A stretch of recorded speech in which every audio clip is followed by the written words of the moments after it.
compromise. உங்க சைடுலயும் எங்க சைடுலயும். It's a GT promise. GT Holidays, South India's #1 travel brand. 26 வருட நம்பிக்கை, லட்சக்கணக்கான சந்தோஷ திருமணங்கள். கல்யாணம்னாலே தமிழ் மேட்ரிமோனி தான். எஸ், வீடு, ஸ்கூல்ஸ், ஹோட்டல்ஸ், ஸ்டோர் ரூம் எங்கெல்லாம் பார்ட்டிஷன் வால் கட்டணும்னாலும் இப்போ பில்டிங் போனஸோட first choice Renocon Rapid Wall Panels. 7 பட்டியல் சமூகத்தை சார்ந்தவர்கள் அமைச்சர் பொறுப்புக்கு வந்திருக்கிறார். இந்த ஈவேரா கொள்கை என்பது, திராவிடர் கழகத்தினுடைய கொள்கை என்பது ஒரு இனவெறுப்பு கொள்கை. அந்த இனவெறுப்பு கொள்கையை பின்பற்றக்கூடியவர்கள் தான் பிராமண அமைச்சராயிட்டான்னு வைத்தறிச்சல்ல பேசுகிறாங்க. பிராமணர்களும் இந்த மண்ணின் மைந்தர்கள், அவங்களும் வாக்காளர்கள். அவங்க ஒரு அமைச்சர் பொறுப்புக்கோ ஒரு சட்டமன்ற உறுப்பினர் பொறுப்புக்கோ மக்களால் தேர்ந்தெடுக்கப்படுகிற பொழுது, ஒரு அமைச்சர் பொறுப்புக்கு வருகிற பொழுது அதை மறுபடியும் இதெல்லாம் ஒரு தடை செய்யப்பட வேண்டிய கொள்கை. ஒரு குறிப்பிட்ட இனத்தின் மீது எப்படி யூதர்கள் மீது உலகம் முழுக்க ஒரு இனவெறுப்பு கொள்கையை கடைபிடித்தார்களோ, ஹிட்லர் அந்த இனவெறுப்பு கொள்கையை கடைபிடித்தார். அது மாதிரி ஈவேரா இந்த இனவெறுப்பு கொள்கையை இந்த திராவிட இயக்கங்களுடைய அந்த மூளையில் திணிச்சிட்டு போயிருக்கார். அண்ணாதுரை அவர்கள் தான் இந்த திராவிட கொள்கைக்கு சாவுமணி அடிச்சார். அந்த திராவிடர் கழகத்திலிருந்து வெளியேற்றப்பட்டார் அல்லது வெளியேறினார். ஈவேராவை எதிர்த்து கட்சி துவக்கினார். திராவிட கொள்கையை எதிர்த்து கட்சி துவக்கினார். வெளியே இவங்க வசனம் பேசிக்கலாம், இரட்டை குழல் துப்பாக்கின்னு. அண்ணா என்ன சொன்னார்? ஒன்றே குலம் ஒருவனே தேவன். முடிஞ்சு போச்சா கடவுள் மறுப்பு கொள்கை? அண்ணாதுரை அதுக்கப்புறம் என்ன சொன்னார்? திராவிட நாடு பிரிவினை கோரிக்கை கைவிடுகிறோம் சொன்னாரா இல்லையா? மயிலாப்பூர்காரரை மந்திரி ஆக்கணும், ஸ்ரீரங்கத்துக்காரரை மந்திரி ஆக்கணும் ஜாதியின் காரணமாக கொடுக்கல. ஜோசப் விஜய் ஜாதி பார்த்து இவங்களெல்லாம் மந்திரி ஆக்கல. அதே மாதிரி நம்ம இப்போ இந்த பட்டியல் சமூகத்தை சார்ந்தவர்கள் நீங்கள் தான் ஜாதி பார்த்து அதை விமர்சனம் பண்ணுறீங்க. நான் உண்மையிலேயே ஜோசப் விஜயை பாராட்டுறேன். சாதி மதம் பார்த்து அவர் அரசியலை நடத்தவில்லை, பொறுப்புகளை கொடுக்கவில்லை. அவருக்கு விசுவாசமாக யார் இருக்காங்க, அவங்க கட்சிக்கு யார் பொருத்தமாக இருப்பாங்க, தன்னுடைய எதிர்கால நடவடிக்கைக்கு யார் பொருத்தமாக இருப்பாங்கன்னு பார்த்து தான் மந்திரி சபை அமைச்சிருக்காங்க. அதே மாதிரி அவருடைய திருமணத்தின் போது ஜோசபின் சங்கீதாங்கிற பெண்ணை 2 விதமாகவும் திருமணம் பண்ணிக்கிட்டார். இவர் ஒரு கிறிஸ்தவர், இவர் மதம் மாற்றி திருமணம் செய்து கொள்ள வேண்டிய அவசியம் இல்லை. அப்பவே நான் விமர்சனம் வச்சேன். அவர் அப்பெல்லாம் பெருசா மறுக்கல. ஆனா ஒரு காலகட்டம் வரும்போது நாம் ஜோசப் விஜய் தான் நான் பாராட்டினேன் துணிச்சலா. அவரு கிரிப்டோ கிறிஸ்தவர் அல்ல. ஜோசப் விஜய் கிரிப்டோ கிறிஸ்தவர் அல்ல. ஜேசிடி பிரபாகரன் கிரிப்டோ கிறிஸ்தவர் அல்ல. இவங்கெல்லாம் நல்ல கிறிஸ்தவர்கள். இவங்க எங்களை ஆட்சி செய்வதற்கு தகுதியானவங்க தான். இவனுக்கு இருக்கிறது 5 சீட்டு. வெக்கமா இல்ல? நீ 2 மந்திரி பதவி வாங்கி தமிழ்நாட்டில் நான் 60 வருஷத்துக்கு அப்புறம் மந்திரி ஆகிறேன்னு சொல்றியே. ஜோசப் விஜய் காங்கிரஸ் கட்சியினுடைய அந்த சதி திட்டத்துக்கு, காங்கிரஸ் கட்சி எப்படி இப்போ திமுக முதுகில் குத்துச்சோ இதே மாதிரி ஜோசப் விஜயுடைய முதுகில் குத்துறதுக்கு ரொம்ப நாள் ஆகாது. குடும்ப அரசியல், வாரிசு அரசியல், ஒரு குடும்பத்தை சேர்ந்தவங்களுக்கு தான் கட்சி பதவி, ஆட்சி பதவி, அந்த நிலைமையெல்லாம் இன்னைக்கு மாறி அமைந்திருக்கிறது. அதே மாதிரி தேர்தலில் ஆட்சி பலம், அதிகார பலம், பணபலம் இருந்தால் ஜெயித்து விடலாம்ங்கிற ஒரு மமதை இருந்தது தமிழ்நாட்டில் இருக்கக்கூடிய அரசியல் கட்சிகளுக்கு. அதுவும் இங்கே முறியடிக்கப்பட்டிருக்கிறது.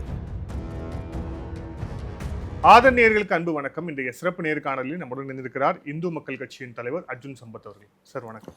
வணக்கம். ஆதன் நேயர்கள் அனைவருக்கும் என்னுடைய அன்பான வணக்கங்கள், வாழ்த்துக்கள். வணக்கம் சார். இந்த தேர்தலுடைய முடிவுகளுக்கு அப்புறம் நம்ம உட்காந்து பேசுகிறோம். இந்த தேர்தலுடைய முடிவுகள் பல அரசியல் தலைவர்கள் இதை எதிர்பார்க்கல அப்படிங்கிறாங்க. இந்து மக்கள் கட்சியும் எதிர்பார்க்கலையா? இப்போ நடந்திருக்கக்கூடிய இந்த மாற்றம், இப்போ இந்த அமைச்சரவை, இது எப்படி பார்க்குறீங்க முதற்கட்டமாக?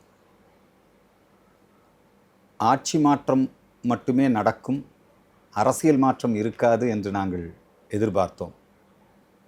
ஆனால் இன்றைக்கு தமிழக அரசியல் வரலாற்றிலேயே இந்த புரட்டி போடக்கூடிய வகையிலே தமிழக வெற்றிக் கழகம் ஒரு மகத்தான வெற்றியை பெற்றிருக்கிறது. அவங்களுக்கு போதிய பெரும்பான்மை கிடைக்கல, அதனால் பிற கட்சிகளுடைய தயவோடு இன்றைக்கு ஆட்சி அமைத்திருந்தாலும் அவங்கள பொறுத்த வரைக்கும் இது ஒரு மிகப்பெரிய வெற்றி. மக்கள் பெருவாரியாக மாற்றத்தை விரும்பி இருக்கிறார்கள். இப்போ இருக்கிற அரசியல் கட்சிகள் மீது நம்பிக்கை இழந்திருக்கிறார்கள். யாராவது ஒருத்தர் புதுசாக வரட்டும், நல்லது பண்ணட்டும் அப்படின்னு நினச்சி தான் அவங்க இன்றைக்கு திரு ஜோசப் விஜய் அவர்கள் மீது நம்பிக்கை வைத்து இந்த ஆட்சியை தேர்ந்தெடுத்திருக்கிறார்கள். இந்த ஆட்சியும் அமைக்கப்பட்டிருக்கிறது. பல்வேறு விமர்சனங்கள் இருந்தாலும் இந்த ஆட்சி தொடருவதற்கு ஒரு வாழ்த்துக்களை இந்து மக்கள் கட்சி சார்பிலே நான் தெரிவித்துக் கொள்கிறேன். அது மட்டும் அல்ல, கடந்த 60 ஆண்டுகளுக்கும் மேலாக இருந்த திராவிட கட்சிகளுக்கு ஒரு முற்றுப்புள்ளி வைத்திருக்கிறது. திராவிட மாடலுக்கு ஒரு முற்றுப்புள்ளி. குடும்ப அரசியல், வாரிசு அரசியல், ஒரு குடும்பத்தை சேர்ந்தவங்களுக்கு தான் கட்சி பதவி, ஆட்சி பதவி, அந்த நிலைமையெல்லாம் இன்றைக்கி வந்து மாறி அமைந்திருக்கிறது. அதே மாதிரி தேர்தலில் ஆட்சி பலம், அதிகார பலம், பணபலம் இருந்தால் ஜெயித்து விடலாம்ங்கிற ஒரு மமதை இருந்தது தமிழ்நாட்டில் இருக்கக்கூடிய அரசியல் கட்சிகளுக்கு. அதுவும் இங்கே முறியடிக்கப்பட்டிருக்கிறது. அதையெல்லாம் மீறி திரு ஜோசப் விஜய் அவர்கள் இன்றைக்கு முதலமைச்சராகி இருக்கிறார். அவர் கூட்டணி கட்சிகளுடைய துணையோடு, இதனால் வரைக்கும் தமிழ்நாட்டில் கூட்டணி கட்சி ஆட்சி அப்படிங்கிறது இருந்ததில்லை. இப்போ அதையும் அவர் ஏற்படுத்தியிருக்கிறார். கூட்டணி கட்சியினுடைய ஆட்சியாக அவருடைய மந்திரி சபையை அமைத்திருக்கிறார். ஆகவே இது ஒரு நல்ல முயற்சி, மக்கள் தீர்ப்பு. இந்த முயற்சி மக்களுடைய எதிர்பார்ப்பு ரொம்ப பெருசாக இருக்குது. ஒரு குறைந்தபட்ச அளவிற்காவது தமிழக மக்களுடைய எதிர்பார்ப்புகளை இவர்கள் நிறைவேற்றுவார்கள் என்று நம்புகிறோம். ஒரு 100 நாட்களுக்கு நாம் வந்து கவனிப்போம், பார்ப்போம், சில விஷயங்களில் கருத்து சொல்லுவோம். இந்த 100 நாட்களுக்கு பிறகுதான் நாம் இந்த ஆட்சி குறித்தும் ஏற்பட்டிருக்கின்ற இந்த மாற்றம் நல்லதா கெட்டதா என்பதை குறித்தும் நாம் சொல்ல முடியும். இதில் திராவிட கட்சிகளுக்கான ஒரு முற்றுப்புள்ளி அப்படின்றீங்க. அது திராவிட கட்சிகள் அப்படிங்கிறது கடந்து இப்போ நீங்கள் ஆதரவு நிலைப்பாடில் இருக்கக்கூடிய பாஜகவுக்கும் ஒரு மிகப்பெரிய ஒரு பின்னடைவு வந்து ஏற்பட்டிருக்கிறது. 27 சீட்டில் அவங்க போட்டிட்டு ஒரு தொகுதி தான் வென்றிருக்கிறார்கள். ஸோ பாஜகவையும் சேர்த்து தான் மக்கள் வந்து வேணான்னு ஒதுக்கி இருக்கிறாங்க அப்படிங்கிறத நம்ம அப்படி புரிஞ்சுக்க முடியாதா? பாரதிய ஜனதா கட்சியினுடைய போட்டியிட்ட தொகுதியில் 27 தொகுதியில் அவங்களுக்கு ஒரு தொகுதியில் வெற்றி வாய்ப்பு கிடைத்திருக்கிறது. ஆனாலும் பிஜேபிக்கான வாக்கு சதவீதம் இருக்கு இல்லைங்களா, அது ஒன்றும் பெருசாக குறைஞ்ச மாதிரி தெரியல. பாரதிய ஜனதா கட்சியின் தலைமையிலான கூட்டணிகள் அமைக்கப்பட்டு கடந்த கால தேர்தல்களில், சட்டமன்ற தேர்தலாக இருக்கலாம், நாடாளுமன்ற தேர்தலாக இருக்கலாம், 19% வாக்குகளை வாங்கினார்கள். 12% வரை வாக்குகளை பாரதிய ஜனதா கட்சிக்கு என்று பிரத்யேகமாக வைத்திருந்தார்கள். அந்த வாக்கில் ஒன்றும் பெருசாக குறைஞ்ச மாதிரி எங்களுக்கு தெரியல.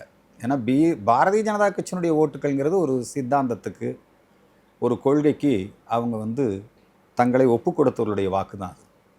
அதில் இந்த 27 தொகுதியில் இவங்க இவ்வளோ ஓட்டு வாங்கியிருக்காங்க. ஒட்டுமொத்தமாக 204 தொகுதியிலையும் போட்டிருந்தா, இப்போ நாம் தமிழர் சொல்கிறீங்க, 234 தொகுதியில் அவங்க நின்னாங்க. அவங்க வாக்கு சதவீதம் குறைஞ்சிருக்குது, மக்கள் ஆதரவு குறைஞ்சிக்குது அப்படின்னா புரிஞ்சிக்க முடியுது. வெறும் 27 தொகுதியில் போட்டியிட்டு அவர்கள் வந்து இன்றைக்கு வந்து இந்த 3% வாக்குகள் அல்லது 4% வாக்குகள்னு சொல்கிறது ஏற்புடையதல்ல. பாரதிய ஜனதா கட்சியுடைய வாக்கு வங்கி அப்படியே தான் இருக்கிறது. இல்லை, இன்னொரு விமர்சனம், இது வெளியேந்து வர விமர்சனம் இல்லை, உள்ள இருக்கக்கூடிய விமர்சனமே 2024 பாஜகவுடைய பெர்ஃபார்மன்ஸுக்கும் இப்போ பெர்ஃபார்மன்ஸுக்குமான வித்தியாசத்தை எல்லாருமே குறிப்பிடுறாங்க. திருப்பி மையப்படக்கூடிய ஒரு பொருளாக அண்ணாமலை இருக்கிறார். அண்ணாமலை அவர்கள் பாஜகவுடைய மாநில தலைவராக இருந்தபோது நிலைமை வேற, இப்போ நிலைமை வேற. அவரையே தொடர விட்டிருந்தால் ஒருவேளை இளைஞர்களுடைய வாக்குகளை கூட பாஜக பெருமளவு, அதிமுக கூட்டணி பெருமளவு எடுத்திருக்கும் அப்படிங்கிற ஒரு கருத்து இருக்கு. உங்களுடைய பார்வை? அது வந்து ஒரு வரவேற்கத்தக்க கருத்து தான். அண்ணாமலை அவர்கள் தலைவராக இருந்து, பாரதிய ஜனதா கட்சியினுடைய முகமாக இருந்து, பல்வேறு விதமான நிகழ்ச்சிகளை நடத்தி, இந்த திராவிட முன்னேற்றக் கழக ஆட்சியினுடைய அவலங்களை அம்பலப்படுத்தி, டிஎம்கே ஃபைல்ஸ் 1, 2 மக்களுடைய பிரச்சனைகளுக்காக குரல் கொடுத்து இளைஞர்களை வசீகரிக்கக்கூடிய ஒரு தலைவராக இருக்கிறார், இப்பவும் இருக்கிறார். அவர் ஒன்றும் பிஜேபியை விட்டு வெளியேற்றப்படவில்லை, அல்லது அவரும் வெளியே போகலை. அவர் தொடர்ந்து களத்திலே தான் இருக்கிறார். ஆனாலும் இந்த வாதங்களும் கருத்திலே கொள்ளக்கூடியது தான். நிச்சயமாக தமிழகத்தில் இப்போ ஜோசப் விஜய் இளைஞர்களை வசீகரிக்கக்கூடிய ஒரு சக்தியாக இருக்கார். என்னதான் ஸ்டாலின் அவர்கள் தன்னை ஒரு இளைஞராக காட்டிக்கொண்டாலும் அவர் ஒன்றும் இந்த இளைஞர்களை வசீகரிக்கக்கூடிய தலைவர் கிடையாது. அதே மாதிரி ஐயா எடப்பாடி பழனிசாமி அவர்கள், அவங்க வந்து ஒரு பெரிய அந்த ஜென்சி தலைமுறையை வசீகரிக்கக்கூடிய தலைவர்களா அப்படின்னா கிடையாது. இன்றைக்கு ஜென்சி தலைவர்கள், அந்த தலைமுறை இருக்கு இல்லையா, இளைய தலைமுறை, அவர்களை வசீகரிக்கக்கூடிய, அரசியலில் ஆர்வம் கொண்டு பொது வாழ்க்கையில் ஈடுபட வேண்டும் என்று வரக்கூடிய புதியவர்கள், இவர்களை வசீகரிக்கக்கூடியவர்களிலே அண்ணாமலை முதன்மையானவராக இருக்கிறார். அதனால் அண்ணாமலையினுடைய பங்களிப்பு தொடரும். நிச்சயமாக தமிழகத்தில் இனி வருங்காலத்தில் அரசியல் அப்படிங்கிறது ஜோசப் விஜயா அண்ணாமலையா என்கிற அந்த ரீதியில் தான் இருக்கும். இது நாள் வரைக்கும் திமுகவா அதிமுகவா, ஒரு காலத்தில் காமராஜரா அண்ணாவா, அதுக்கப்புறம் கருணாநிதியா எம்ஜிஆரா, ஜெயலலிதாவா அதாவது மு.க. ஸ்டாலினா இப்படியெல்லாம் இருந்தது. இனி வருங்காலத்தில் இப்போ இருக்கக்கூடிய அரசியல் போக்கு நாங்கள் கணிப்பது ஜோசப் விஜயா, அண்ணாமலையா, இந்த மாதிரியான அரசியல் அந்த களம்தான் இனி வருங்காலத்தில் இருக்கும். இதில் இப்போ விஜய் அவர்களுடைய இந்த அமைச்சரவை வந்து பார்க்குறோம். அந்த அமைச்சரவை தொடர்பான நிறைய கேள்விகளும் இருந்திருக்கு, விவாதங்களும் வந்திருக்கு. இதில் குறிப்பாக சொல்லணும் அப்படின்னா 2 பிராமணர்களுக்கு வாய்ப்பு கொடுத்துருக்கிறார் அப்படிங்கிறது, அது ஒரு பக்கம் பாராட்டும் இருக்கிறது, ஒரு பக்கம் விமர்சனம். இன்னொன்று 7 பட்டியல் சமூகத்தை சேர்ந்தவர்களுக்கும் வாய்ப்பு கொடுக்கப்பட்டிருக்கிறது. இப்போ அந்த கேஸ்ட் கம்போசிஷனை வந்து நீங்கள் எப்படி பார்க்குறீங்க அமைச்சர்? நிச்சயமாக வரவேற்கிறோம். 7 பட்டியல் சமூகத்தை சார்ந்தவர்கள் அமைச்சர் பொறுப்புக்கு வந்திருக்கிறார்கள். இந்த ஈவேரா கொள்கை என்பது, திராவிடர் கழகத்தினுடைய கொள்கை என்பது ஒரு இனவெறுப்பு கொள்கை. அந்த இனவெறுப்பு கொள்கையை பின்பற்றக்கூடியவர்கள் தான் பிராமண அமைச்சராயிட்டான்னு வைத்தறிச்சலில் பேசுகிறாங்க. பிராமணர்களும் இந்த மண்ணின் மைந்தர்கள், அவங்களும் வாக்காளர்கள். அவங்க வந்து ஒரு அமைச்சர் பொறுப்புக்கோ ஒரு சட்டமன்ற உறுப்பினர் பொறுப்புக்கோ மக்களால் தேர்ந்தெடுக்கப்படுகிற பொழுது, ஒரு அமைச்சர் பொறுப்புக்கு வருகிற பொழுது அதை வந்து மறுபடியும் இதெல்லாம் ஒரு தடை செய்யப்பட வேண்டிய கொள்கை. ஒரு குறிப்பிட்ட இனத்தின் மீது எப்படி யூதர்கள் மீது உலகம் முழுக்க ஒரு இனவெறுப்பு கொள்கையை கடைபிடித்தார்களோ, ஹிட்லர் அந்த இனவெறுப்பு கொள்கையை கடைபிடித்தார். அது மாதிரி ஈவேரா இந்த இனவெறுப்பு கொள்கையை இந்த திராவிட இயக்கங்களுடைய அந்த மூளையில் திணிச்சிட்டு போயிருக்காரு. அது கொஞ்சம் பேர் அப்படி விமர்சனம் பண்ணுவாங்க. இல்லை, கொஞ்சம் பேர் இல்லை, திராவிட கழகத்துடைய தலைவர் வீரமணி அவர் தான் கொஞ்சம் பேர் தான். அவர் எவ்வளோ பேர் சொல்லுங்கள்? வீரமணியை பின்பற்றுகிறவர்கள், திராவிடர் கழகத்தினுடைய கொள்கையை பின்பற்றுபவர்கள் விரல் விட்டு எண்ணக்கூடியவர்கள். இல்ல, அவர் என்ன சொல்றாரு அப்படின்னா, என்ன மாற்றம்னு சொன்னீங்க, நீங்க என்ன மாற்றத்தை செஞ்சிருக்கிறீங்க? அந்த மாற்றத்தை தானே கொண்டு வந்திருக்காங்க. ஒரு முதல்ல திராவிடர் இயக்கத்துல மாற்றத்தை கொண்டு வந்தவர் அண்ணாதுரை. ஈவேரா கடவுள் இல்லை என்று சொன்னார். ஈவேரா அடைந்தால் திராவிட நாடு, அடையாவிட்டால் சுடுகாடு, பிரிவினை கோரினார். சுதந்திர தினத்தை எதிர்த்தார். அண்ணாதுரை அவர்கள் தான் இந்த திராவிட கொள்கைக்கு சாவுமணி அடித்தார். அந்த திராவிடர் கழகத்திலிருந்து வெளியேற்றப்பட்டார் அல்லது வெளியேறினார். ஈவேராவை எதிர்த்து கட்சி துவக்கினார். திராவிட கொள்கையை எதிர்த்து கட்சி துவக்கினார். வெளியே இவங்க வசனம் பேசிக்கலாம், இரட்டை குழல் துப்பாக்கின்னு. அண்ணா என்ன சொன்னார்? ஒன்றே குலம் ஒருவனே தேவன். முடிஞ்சு போச்சா கடவுள் மறுப்பு கொள்கை? அண்ணாதுரை அதுக்கப்புறம் என்ன சொன்னார்? இந்த திராவிட நாடு பிரிவினை கோரிக்கை கைவிடுகிறோம் சொன்னாரா இல்லையா? அண்ணாதுரை அதுக்கப்புறம் என்ன சொன்னார்? இந்த வாரிசு அரசியல், மணியம்மை தான் வாரிசு, அதான் அண்ணாதுரை முறியடிச்சார். ஆனால் அதுக்கப்புறம் அவங்களே வாரிசு அரசியலை கருணாநிதி தலைமையில் கொண்டு வந்ததுங்கிறது வேற. ஸோ அண்ணாதுரை தான் இந்த புரட்சிகர நடவடிக்கை முன்னெடுத்து புரியுதுங்களா, இந்துத்துவ தேசிய கொள்கைகளை ஏற்றுக்கொண்டு கொஞ்சமாக முழுமையாக ஏற்றுக்கல, கொஞ்சமாக ஏற்றுக்கிட்டு திமுகவை துவக்கினார். அதனால் வீரமணி அப்பவும் இதே விமர்சனத்தை தான் பண்ணார். வீரமணி அப்பவும் என்ன பண்ணார்? அண்ணாதுரை அவர்கள் ஐயா சொன்னாங்க, அக்ரகாரத்தை அதிசய பார்ப்பனர்னார்.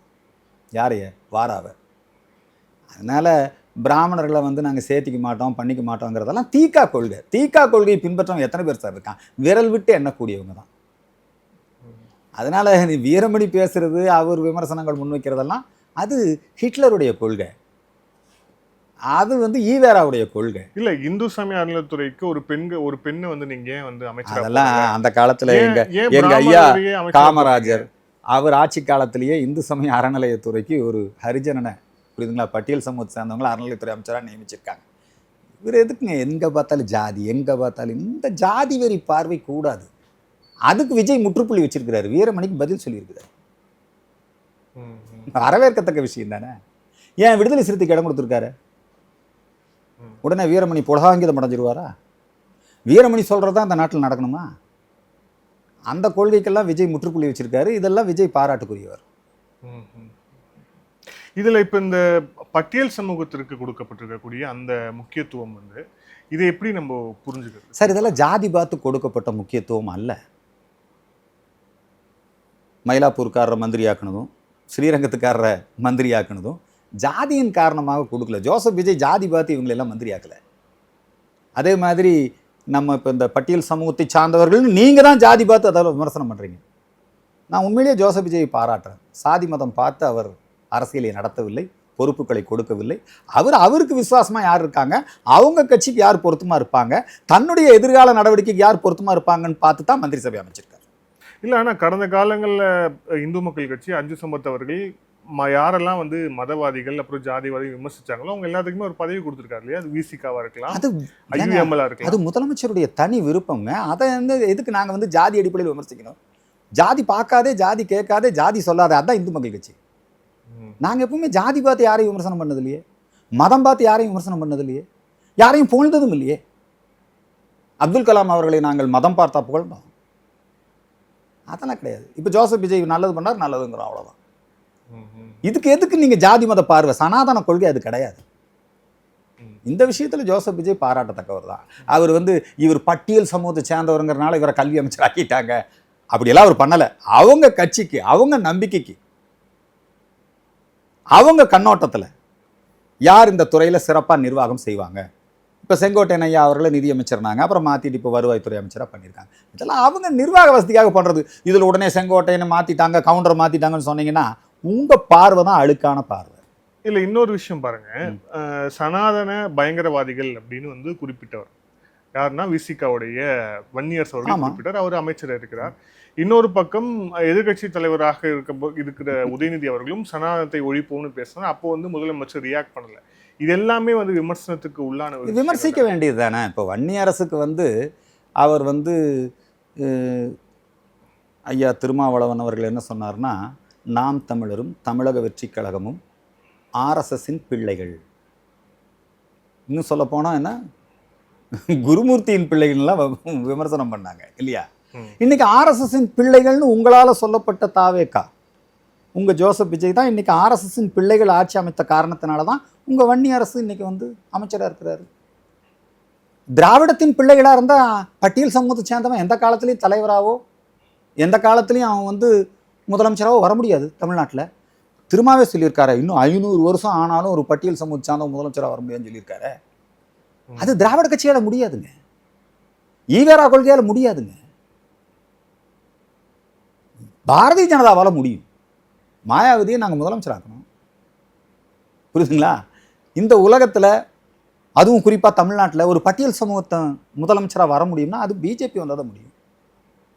அதனால் இதெல்லாம் வந்து இன்னைக்கு வந்து வன்னி அரசுக்கு இடம் கொடுத்துருக்கிறாரு அல்லது ஆர்எஸ்எஸ்க்கு இடம் கொடுத்துருக்கிறாருன்னா அதை பற்றி பரிசீலிக்க வேண்டியதும், அதை பற்றி இல்லைல்ல நான் ஆர்எஸ்எஸின் பிள்ளை கொடுத்த பதவி எனக்கு வேண்டான்னு சொல்கிறதும் வன்னி அரசும் திருமாவளவனும் முடிவு பண்ண வேண்டிய விஷயம்.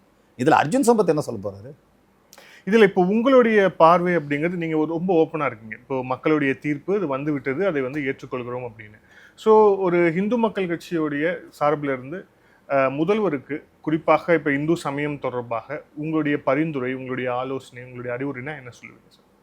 மாண்புமிகு முதலமைச்சர் ஜோசப் விஜய் அவர்கள் பெருவாரியாக இந்த ஹிந்து தமிழர்களுடைய வாக்குகளை பெற்று முதலமைச்சராக வந்திருக்கிறார். நீங்கள் சிறுபான்மையினர் நலனிலே அக்கறை செலுத்துங்கள், நாங்கள் வேண்டாம் என்று சொல்லவில்லை. அதே நேரத்தில் பெரும்பான்மை மக்களுடைய உணர்வுகளுக்கும் கோரிக்கைகளுக்கும் நீங்கள் செவி சாயுங்கள். இதுதான் எங்களுடைய வேண்டுகோள். என்னென்ன கோரிக்கைன்னு சொல்லுங்கள். நிறைய இருக்கு. நாங்கள் இவ்வளவு ஆண்டு காலம் புறக்கணிக்கப்பட்டோம். சர்ச்சு சொத்து கிறிஸ்தவரிடம் இருந்தது, மசூதி சொத்து முஸ்லீம்களிடம் இருந்தது, கோயில் சொத்து மட்டும் மதச்சார்பற்ற அரசாங்கத்திடம் இருந்தது. ஆகவே ஆலயங்களை நிர்வாகம் செய்வதற்கு நீங்கள் கடவுள் நம்பிக்கையுள்ள இந்து சமயம் சார்ந்த ஒரு அறவோர் வாரியத்தை நிர்வாகம் செய்யுங்கள். எப்படி வந்து வக்பு வாரியம் வச்சுருக்கீங்க, எப்படி வந்து கிறிஸ்தவ சபைகள் மூலமாக நிர்வாகம் செய்யப்படுகிறது, அது மாதிரி ஒரு நல்ல காரியம் இது பண்ணுங்க. இல்லை, அந்த வாரியமும் அந்த அமைச்சகத்துக்கும் என்ன பெரிய வித்தியாசம் இருக்கும் போது? அமைச்சகம் என்பது அரசியலால் நடத்தப்படுவது, அரசியல்வாதியால் நடத்தப்படுவது. நான் என்ன சொல்கிறேன், தேர்தல் ஆணையம் போல சுயேட்சையாக இயங்கக்கூடிய ஒரு தன்னாட்சி பெற்ற ஒரு வாரியத்தோட இன்னும் ரொம்ப முக்கியமான விஷயம் என்னென்னா, திமுக அதிமுக ஆட்சி காலங்களெல்லாம் அறங்காவலர்கள் நியமிக்கப்பட்டு அறங்காவலர்கள் மூலம் ஆலய நிர்வாகம் நடத்தப்பட்டது. அதனால் இன்னும் அந்த காலகட்டங்களில் பார்த்தீங்கன்னா அந்த அறங்காவலர் பதவிகளே அரசியல் மயமாகத்தான் இருந்தது. கூட்டணி பேசும்போதே பழனி அறங்காவலர் எனக்குன்னு காங்கிரஸ்காரன் கேட்பான், புரியுதுங்களா? அதனால் இதில் அரசியல்வாதிகள் தலையீடு இல்லாமல் எப்படி நீங்கள் இஸ்லாமிய கிறிஸ்தவ மக்களுக்கு வச்சுருக்கீங்களோ அதுபோல் இன்னும் ரொம்ப முக்கியமான விஷயம் என்னென்னா, எங்களுடைய சமயக்கல்வி வேணும். முஸ்லீம்களுக்கு அவர்களுக்கு மதரசா கல்வி நீங்கள் கவர்மெண்ட்டே கொடுக்குறீங்க. கிறிஸ்தவர்களுக்கு நீங்கள் வந்து பைபிள் கல்வி சிறுபான்மை கல்வி நிறுவனங்கள் மூலமாக நீங்கள் கொடுக்குறீங்க. இந்துக்களுக்கு எங்கே இருக்கிறது சமயக்கல்வி? தமிழர்களுக்கு எங்கே இருக்கிறது சமயக்கல்வி? இந்த கல்வி கொடுங்கன்னு நாங்கள் எங்களுக்கு கேட்குறோம். ஆலயங்கள், கல்வி, அதே மாதிரி தான் இந்த நாட்டில் இருக்கக்கூடிய பெரும்பான்மை மக்களுக்கான நலத்திட்டங்களை நிறைவேற்றுங்கள். பல இடங்களில் நாங்கள் சிறுபான்மை ஆகி கொண்டிருக்கிறோம். கன்னியாகுமரி மாவட்டத்திலே இன்றைக்கு தமிழர்கள் சிறுபான்மையாகிவிட்டார். அரசியலிலே நாங்கள் சிறுபான்மையாக மாறிவிட்டோம். அரசியலில் நீங்கள் பாருங்க, நீங்கள் பார்த்தீங்கன்னா இன்னைக்கு சட்டசபை நான் வரவேற்கிறேன். சபாநாயகராக ஒரு கிறிஸ்துவ மதபோதகர், அவருக்கு அதிமுகங்கிற அடையாளம் இருந்தாலும் இப்போ தாவைக்காங்கிற அடையாளம் இருந்தாலும் அவர் தன்னை ஒரு பெருமைமிகு கிறிஸ்தவர் அப்படிங்கிறத சொல்லிருக்கிறத நானும் வரவேற்கிறேன். அவர் ஒன்றும் இந்த வன்னி அரசு மாதிரி நான் வந்து இந்து மத விரோதி ஆனால் இந்துன்னு சான்றிதழ் வச்சுருப்பேன், தனித்தொகுதியில் போட்டிடுவேன், அப்படி ஒரு கிரிப்டோ கிறிஸ்தவராக அல்ல. இப்போ விடுதலை சிறுத்தையில் இருக்கிறார் சிந்தனை செல்வன், பல பேர் இருக்கிறாங்க, அவங்களாம் கிரிப்டோ கிறிஸ்தவர்கள். ஹிந்துன்னு சர்டிஃபிகேட் வச்சுருப்பான், ஆனால் கிறிஸ்தவ மதத்துக்கு வேலை செய்வான். ஆனால் எங்கால் அப்படி இல்லை. ஜேசிடி பிரபாகரன் ஐயா அவர்கள் ஒரு கிறிஸ்தவர், அவர் வந்து சட்டசபையிலேயே பைபிள் படிக்கிறார். நான் பாராட்டுறேன், வரவேற்கிறேன். பகவத்கீதையும் படிங்கன்னு கேட்குறேன். ஆளுங்கட்சி தலைவராக இருக்கக்கூடிய ஜோசப் விஜய் வெளிப்படையா பாராட்டினேன். 20 ஆண்டுகளுக்கு முன்னாடி நான் சொன்னேன், இவர் ஜோசப் விஜய், இவருடைய படத்தில் பகவத்கீதை வாசகங்கள் தப்பாக பயன்படுத்தப்படுகிறது. நான் எதிர்ப்பு தெரிவித்தேன். நான் தான் முத ஜோசப் விஜய். அதே மாதிரி அவருடைய திருமணத்தின் போது ஜோசஃபின் சங்கீதாங்கிற பெண்ணை 2 விதமாகவும் திருமணம் பண்ணிக்கிட்டார். இவர் ஒரு கிறிஸ்தவர், இவர் மதம் மாற்றி திருமணம் செய்து கொள்ள வேண்டிய அவசியம் இல்லை. அப்போவே நான் விமர்சனம் வச்சேன். அவர் அப்பெல்லாம் வந்து பெருசாக மறுக்கலை. ஆனால் ஒரு காலகட்டம் வரும்போது ஆம் நாம் ஜோசப் விஜய் தான் நான் பாராட்டுறேன் துணிச்சலா. அவர் கிரிப்டோ கிறிஸ்தவர் அல்ல. ஜோசப் விஜய் கிரிப்டோ கிறிஸ்தவர் அல்ல. ஜேசிடி பிரபாகரன் கிரிப்டோ கிறிஸ்தவர் அல்ல. இவங்கெல்லாம் நல்ல கிறிஸ்தவர்கள். இவங்க எங்களை ஆட்சி செய்வதற்கு தகுதியானவங்க தான். எங்கள் மக்கள் வேணா நாங்கள் சொன்ன கருத்தை ஏற்றுக்காமல் இருந்திருக்கலாம். ஆனால் இந்த விடுதலை சிறுத்தை மாதிரி, இந்த திமுக இருக்கிற மாதிரி என்னங்க இந்துன்னு சான்றிதழ் வச்சுக்கிட்டு ரிசர்வ் தொகுதியில் வந்து இந்த பெரும்பான்மை மக்களுடைய அந்த இடத்தை, நம்முடைய பட்டியல் சமூக மக்களுக்கான இடஒதுக்கீட்டை அபகரிக்கக்கூடிய அந்த வேலையை இவங்க செய்யலை. அதனால் எங்கள் மக்கள் இன்னைக்கு பல இடங்களில் அவங்க வந்து இன்னைக்கு சிறுபான்மை ஆகி கொண்டு இருக்கிறார்கள். இந்த பெரும்பான்மை, இந்த தமிழர்கள் பெரும்பான்மையாக இருந்தால் தான், இந்துக்கள் பெரும்பான்மையாக இருந்தால் தான் எல்லா மதமும் வாழும். ஜெயலலிதா மிக தெளிவாக சொன்னாங்க, பெரும்பான்மை வாழ வேண்டும், சிறுபான்மை வாழ வேண்டும், பெரும்பான்மை ஆள வேண்டும்னாரு. அது மாதிரி எங்கள் மக்கள் இன்றைக்கி பல இடத்துல சிறுபான்மையாக மாறிட்டு இருக்கிறாங்க. மத மாற்றத்தின் காரணமாக, பல்வேறு நடவடிக்கைகளின் காரணமாக மாறிட்டு இருக்காங்க. அதனால் எங்கள் மக்களுடைய கோரிக்கைகளை நீங்கள் ஏற்றுக்குங்க, எங்களுக்கான உரிமைகளை கொடுங்க. நீதிமன்ற தீர்ப்பு சொல்லி ஏன் திருப்பரங்குன்றத்தில் தீபம் ஏற்றலை திராவிட மாடல் அரசு? நீங்கள் எங்களுக்கு திருப்பரங்குன்றத்தில் தீபம் ஏற்றுவதற்கு நீதிமன்ற உத்தரவுப்படி சட்டப்படி கொடுங்க. இதெல்லாம் தான் விஜய் அவர்களிடத்தில் எங்களிடத்தில் மிகப்பெரிய எதிர்பார்ப்பு. அது மட்டுமல்ல, இந்த மத்திய அரசாங்கத்தோட மோதல் போக்க கடைபிடிக்காது. PM ஸ்ரீ கல்வி திட்டம், அந்த கல்வி திட்டத்தை செயல்படுத்தணும் அப்படிங்கிற போது இவர் பாருங்க பின்னாடி இருந்து இயக்குறாங்க. யாருங்க? திமுக கூட்டணி. திமுகவினுடைய தலைவர் மு க ஸ்டாலின் சொல்றாரு, அவர் வந்து PM ஸ்ரீ திட்டம் வேண்டான்னு சொன்னார்னா அவர் சொல்லக்கூடிய அவங்க வந்து இருமொழி கல்விக் கொள்கை தான், PM ஸ்ரீ திட்டம் வந்தோன்னா மும்மொழி வந்துடும், சம்மந்தமே இல்லாமல் சொல்கிறாங்க அவங்க. PM ஸ்ரீ திட்டத்துக்கும் மொழிக் கொள்கைக்கும் சம்மந்தம் கிடையாது. PM ஸ்ரீ கல்வி திட்டம்ங்கிறது பிரதம மந்திரியினுடைய பார்வையில் நேரடியாக மத்திய அரசாங்கத்தின் மூலமாக ஒவ்வொரு மாவட்டத்திலும் கிராமப்புற ஏழை எளிய மக்களுக்கு நல்ல கல்வி கட்டமைப்பு வசதிகள், மாணவர்களுக்கு மாதம் 1000 ரூபாய் உதவித்தொகை அவங்க வங்கி கணக்கில் வர வைப்பாங்க. 5 லட்ச ரூபா மருத்துவ காப்பீடு. படிப்பு முடிஞ்ச உடனே 18 வயசு பூர்த்தியான 21 வயசு வரும்போது அவங்களுக்கு 10 லட்சம் ரூபாய். அது போக வருடத்திற்கு 8000 ரூபாய் அவங்களுடைய யூனிஃபார்ம், அவங்களுடைய பல்வேறு விஷயங்களுக்கு, நல்ல கட்டிடங்கள், குடிதண்ணீர், சுகாதாரம், உணவு, உடை, தரமான வகுப்பறைகள், இதுக்கெல்லாம் நிதி கொடுத்து இதை ஏற்படுத்தணும்னா அதை திமுக காரன் எதுதான், அதை திசை திருப்புனா எங்களுக்கு வந்து நாங்கள் திட்டத்தை செயல்படுத்த மாட்டோம், கிணறு வெட்ட மாட்டோம், ஆனால் கிணறு வெட்டினா கணக்கு எழுதி எங்களுக்கு நிதி மட்டும் கொடுங்க அப்படின்னு திட்டத்தை செயல்படுத்த மாட்டோம், ஆனால் அந்த நிதியை மட்டும் கொடுங்கன்னா இது எந்த வகையில் நியாயம்? அந்த கேள்வி இப்போ நம்ம மந்திரி முன்னால் முன்வைக்கப்படுகிற பொழுது அவங்களும் அந்த ஜென்ரல் அந்த பொது புத்தியில் என்ன சொல்கிறாங்கன்னா, எங்கள் கட்சி வந்து இருமொழி கல்விக் கொள்கை தான், நாங்கள் வந்து பிஎம் ஸ்ரீ திட்டத்தில் கையெழுத்து போட மாட்டோம், நிர்பந்தத்துக்கு பணிய மாட்டோம். எதுக்காக மத்திய அரசாங்கத்தோட மோதுறீங்க? உங்கள் கொள்கையை வெளியே பேசுங்க. இப்போ வந்தே மாதரம் பாடல் என்ன சொன்னீங்க முதல் நாள்? நாங்கள் வந்து ஆளுநர்கிட்ட வந்து நாங்கள் போய் முறையிட்டோம். இதே கல்வி அமைச்சர் தான் இப்போ இருக்கிறவர் தான் சொன்னார், நானே எதிர்த்தேன், ஆனால் இது மத்திய அரசாங்கம் இப்போ போட்டிருக்கிற சட்டம், கவர்னர் நடத்துகிற விழா, அதை பின்பற்றினாங்கன்னு சொன்னேன். அப்போ வந்து இவங்க எல்லாருமே வந்து கனிமொழி, இதே திருமாவளவன், இதை எல்லாருமே எதிர்ப்பு தெரிவித்தாங்க. இப்போ திருமாவளவனுடைய மந்திரி போய் பதவி எடுத்துக்கிறாரு. வந்தே மாதரம் தான் முதல்ல பாடினாங்க. கேரளாவில் வந்தே மாதரம் தான் முதல்ல பாடினாங்க.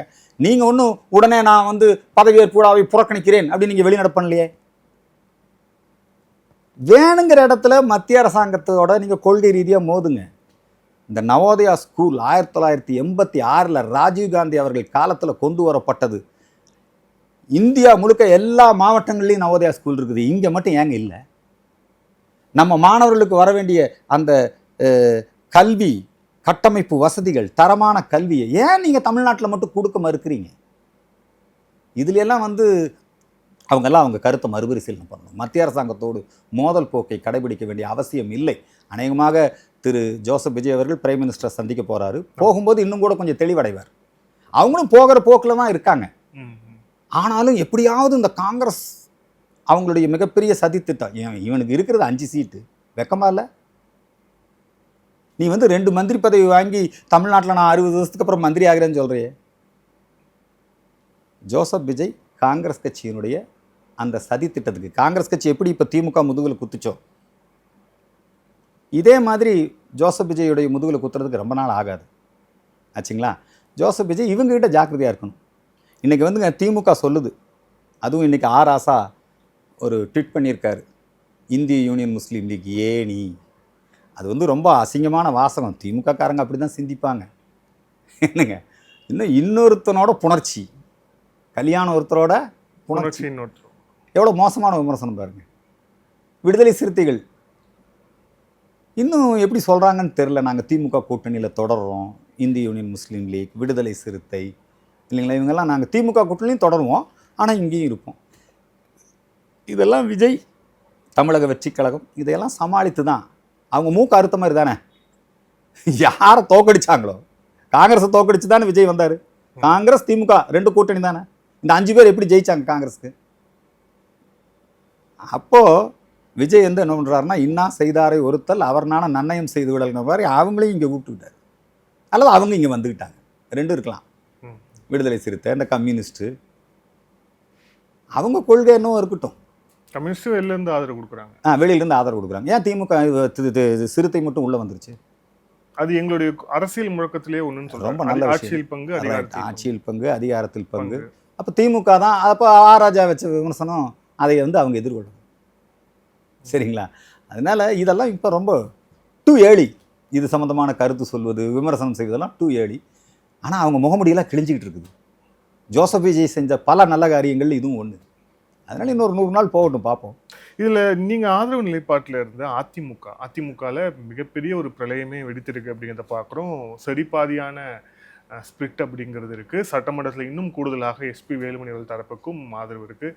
இப்போது பொதுக்குழு உறுப்பினர்களோட கையெழுத்துலாம் வாங்கிட்டு இருக்காங்க அப்படின்னு வந்து சொல்லப்படுது.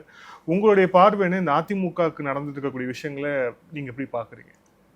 அனைத்து இந்திய அண்ணா திராவிட முன்னேற்ற கழகத்தினுடைய உட்கட்சி விவகாரங்கள் அது. எம்ஜிஆர் அவர்கள் மரணமடைந்த பிறகு இத்தகைய ஒரு சூழல் ஏற்பட்டது. ஜே அணி, ஜா அணி, வீரப்பன் அணி எல்லாம் இருந்தது. அதன் பிறகு அது சரியாகி ஜெயலலிதா அம்மா வந்து அந்த கட்சியை கட்டுக்கோப்பாக கொண்டு வந்தாங்க. ஒவ்வொரு தேர்தல் முடிவுக்கு பிறகும் அல்லது ஒவ்வொரு தலைவருடைய மறைவுக்கு பிறகும் அதிமுகவில் இது மாதிரியான பிரச்சனைகள் வரும். அதுக்கப்புறம் அதிமுகங்கிறது ஒரு புனிதமான இயக்கம்ங்க. எம்ஜிஆர் அவர்களால் தோற்றுவிக்கப்பட்ட இயக்கம். அந்த இயக்கம் ஜெயலலிதா அம்மா என்ன சொல்கிறாங்கன்னா, நான் போன பிறகும் அதிமுகவை எவனாலே அழிக்க முடியாது, இன்னும் 500-100 வருஷத்துக்கு அதிமுக இருக்கும்னு சொல்கிறாங்க. அதனால் அவங்க கட்சி விவகாரத்தை அவங்க சரி பண்ணிக்குவாங்க. இது வழக்கமாக எல்லா கட்சியிலையும் வர்ற சலசலப்பு தான், பிரச்சனை தான். அது சரியாயிரும். இல்லை, ஆனால் சரியாயணும்னு நாங்கள் எல்லோரும் விரும்புகிறோம். இல்லை, சரிபாதி உடையிற அளவுக்கு போது வழக்கு அப்படிங்கிறது சேர்ந்துக்குவாங்க. என்ன இப்போ தொடஞ்சா என்னப்பா, சேர்ந்துக்க வேண்டியதான். தினகரன் வந்து சேரலையா, சேர்ந்துக்குவான். அந்த கட்சியோடைய தலைமை மாற்றம் வேணும் அப்படின்னு எல்லாம் விரும்புகிறாங்க. அதெல்லாம் அவங்க கட்சிக்குள்ள இருக்கிற விஷயங்க.